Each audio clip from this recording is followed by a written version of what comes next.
नमस्कार, मैं हूँ श्वेता रंजन। आप देख रहे हैं हमारा खास कार्यक्रम खरी बात नो बकवास और आज का टॉपिक है बाबा का राजद्रोह।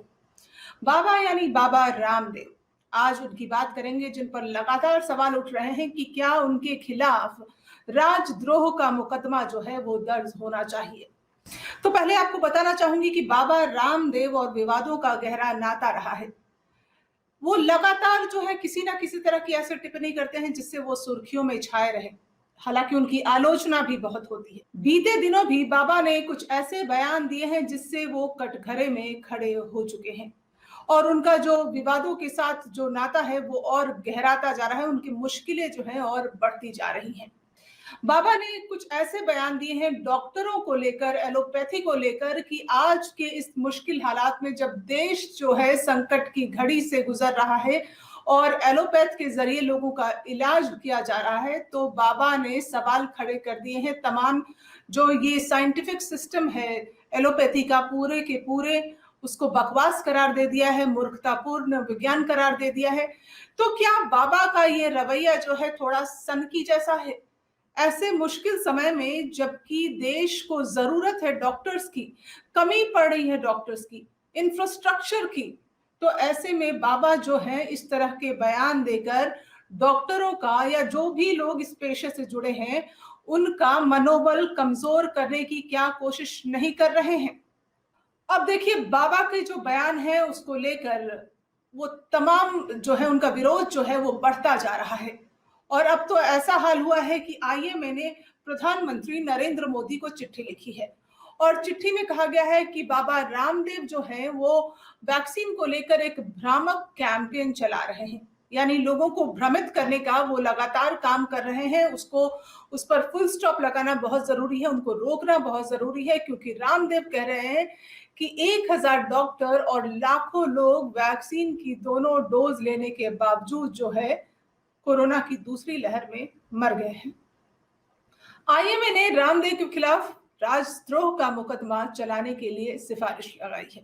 प्रधानमंत्री नरेंद्र मोदी को एक चिट्ठी लिखी गई है, लंबी चौड़ी चिट्ठी है और उस चिट्ठी में कहा गया है कि बाबा रामदेव जो है वो लोगों को भ्रमित करने की कोशिश कर रहे हैं।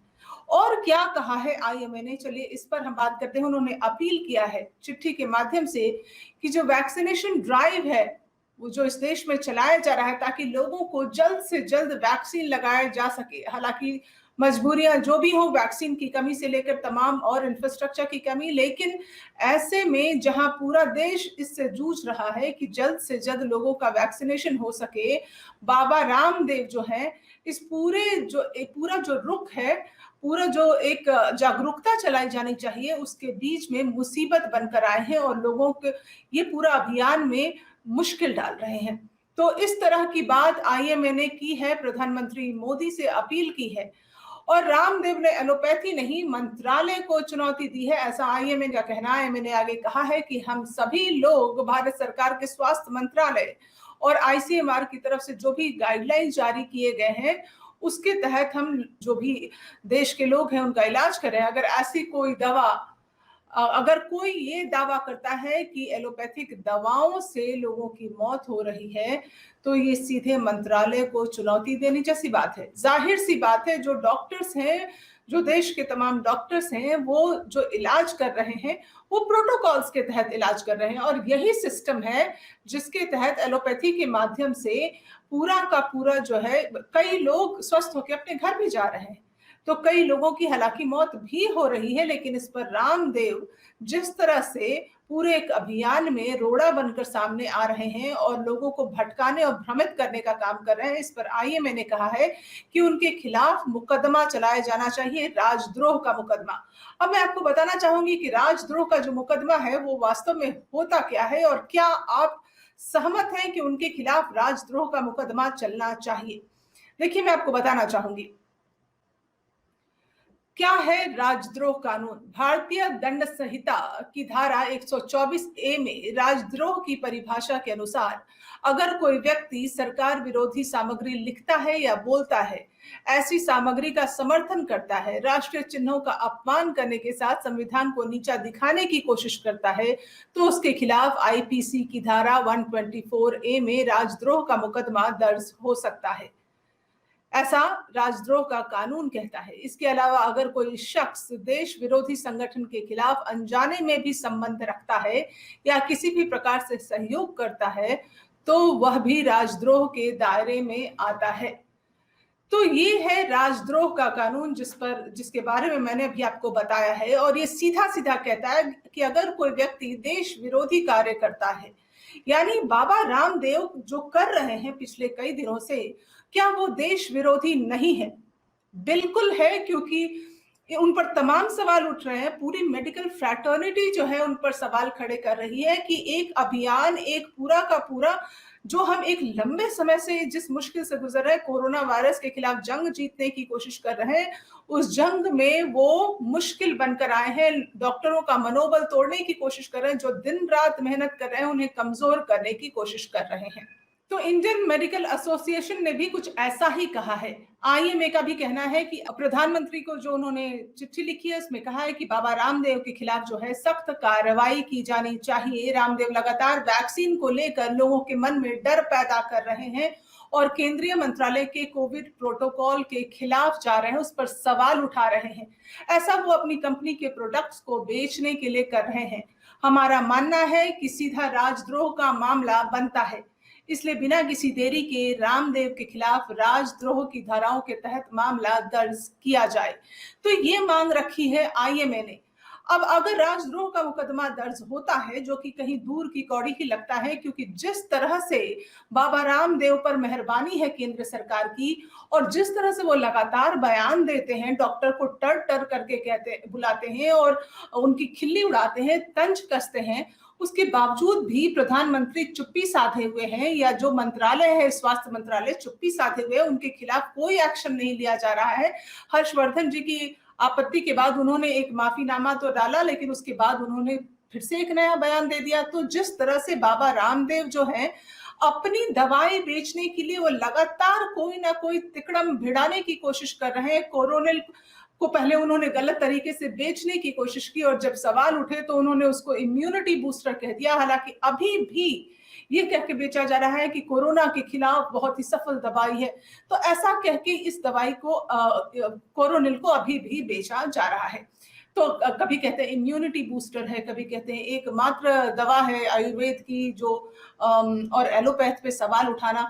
तो आयुर्वेद पर आप यकीन रखते हैं रखिए, लेकिन अगर आप एलोपैथ पर सवाल उठा रहे हैं तो मौजूदा हालात में ये बिल्कुल सही नहीं है और किसी भी हालात में सही नहीं है, क्योंकि तमाम बड़ी-बड़ी जो बीमारियां होती हैं उसका इलाज एलोपैथ के माध्यम से किया जाता है और लोग स्वस्थ होकर घर लौटते हैं। तो ऐसे में जब बाबा रामदेव जो है लोगों के मन में डर पैदा करने की कोशिश कर रहे हैं, तो राजद्रोह का मुकदमा बिल्कुल ही बनता है। और ऊपर से तो हरियाणा सरकार भी समर्थन दे रही है। हरियाणा सरकार ने कहा 1 लाख डोज हम जो है बांटेंगे कोरोनिल के, और उसमें आधा जो पैसा लगेगा वो बाबा रामदेव का लगेगा, आधा हरियाणा सरकार का लगेगा। ये इसका मतलब कि सरकार कहीं ना कहीं बाबा रामदेव के साथ है।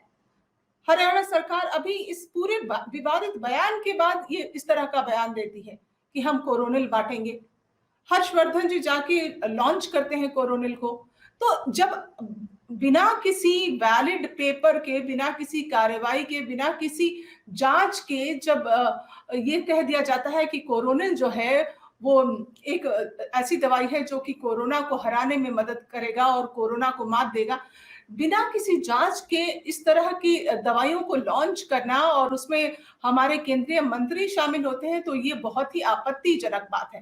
खैर, अगर बाबा रामदेव पर जो है राजद्रोह का मुकदमा लागू होता है तो उनको किस तरह की सजा हो सकती है, ये भी देखने वाली बात है, क्योंकि राजद्रोह का कानून क्या कहता है वो देखिए।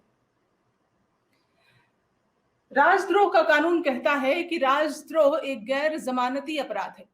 राजद्रोह के मामले में दोषी पाए जाने पर आरोपी को 3 साल से लेकर उम्र कैद तक की सजा हो सकती है। इसके अतिरिक्त इसमें जुर्माने का भी प्रावधान है। राजद्रोह के मामले में दोषी पाए जाने वाला व्यक्ति सरकारी नौकरी के लिए आवेदन नहीं कर सकता है।